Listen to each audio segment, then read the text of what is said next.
சிவாவின் சிரிக்க சிந்திக்க.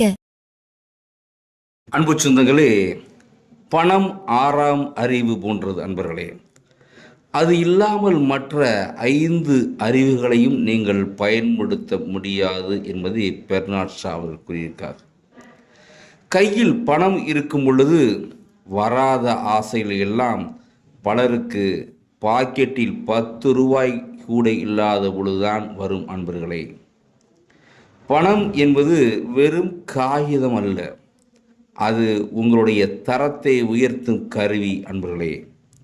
அது உங்களோடு இருக்கும் பொழுதுதான் உங்களுடைய மதிப்பே உங்களுக்கு தெரிய வரும் அன்பர்களே. பணம் நம்ம நிறைய பேர் என்ன செய்கிறோம், பணம் தான் வாழ்க்கையில். ஆனால் அன்பர்களே, பணம் மட்டுமே உங்கள் வாழ்க்கையை தகுதியை உணர்த்தக்கூடிய, உங்களுடைய பொருளாதாரத்தையும் மதிப்பையும் உங்களுடைய அழகையும் உயர்த்தக்கூடியது பணம். நன்றி, வணக்கம்.